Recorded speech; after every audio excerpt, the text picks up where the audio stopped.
നിങ്ങളുടെ പ്രണയത്തിൽ അടുത്തതായി എന്ത് സംഭവിക്കുമെന്ന് അറിയാം. 2 ചിത്രങ്ങളാണ് നിങ്ങൾക്ക് തിരഞ്ഞെടുക്കാൻ വേണ്ടി വെച്ചിരിക്കുന്നത്. ഇഷ്ടമുള്ള ഒരു ചിത്രം തിരഞ്ഞെടുക്കൂ. ആദ്യത്തെ ചിത്രം തിരഞ്ഞെടുത്ത വ്യക്തികളുടെ പേഴ്സൺ എന്താണ് നിങ്ങളെ കുറിച്ച് അടുത്തത് ചെയ്യാൻ പോകുന്നത് നമുക്ക് നോക്കാം. 2 or more people discussion planning. നിങ്ങളെ കുറിച്ച് മറ്റുള്ള വ്യക്തികളായിട്ട് ഡിസ്കസ് ചെയ്യുന്നതായിട്ട് കാണുന്നുണ്ട്. ഒരുപക്ഷെ അത് വിവാഹത്തെ കുറിച്ചായിരിക്കാം, അല്ലെങ്കിൽ നിങ്ങളെ കുറിച്ച് ബന്ധുക്കളോടോ സുഹൃത്തുക്കളോടോ പറയുന്നതായിരിക്കാം. അതല്ലെങ്കിൽ നിങ്ങൾ തമ്മിൽ ഒരു കൂടിക്കാഴ്ച 2 ദിവസത്തിനുള്ളിൽ സംഭവിക്കുമെന്നാണ് കാണിച്ചു പറയുന്നത്.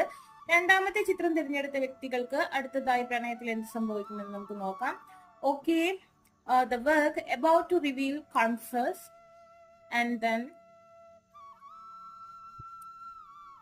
Anxiety, scared, panic. ആ പേഴ്സണ് നിങ്ങളുമായി കൂടിക്കാണണം, അതുപോലെ തന്നെ നിങ്ങൾക്ക് വേണ്ടി പ്രവർത്തിക്കണം എന്നൊക്കെ ആഗ്രഹമുണ്ട്. പക്ഷെ ആ പേഴ്സൺ ഒരു ലോക്കിനകത്ത് പെട്ടേക്കാണ്. ആ പേഴ്സണ് പേടിയാണ്. ഒരുപക്ഷെ നിങ്ങൾ ഇന്റർകാസ്റ്റ് ആയിരിക്കാം, മതപരമായിട്ടുള്ള വ്യത്യാസം, കുടുംബാന്തരീക്ഷങ്ങൾ തമ്മിലുള്ള വ്യത്യാസം, എന്തെങ്കിലും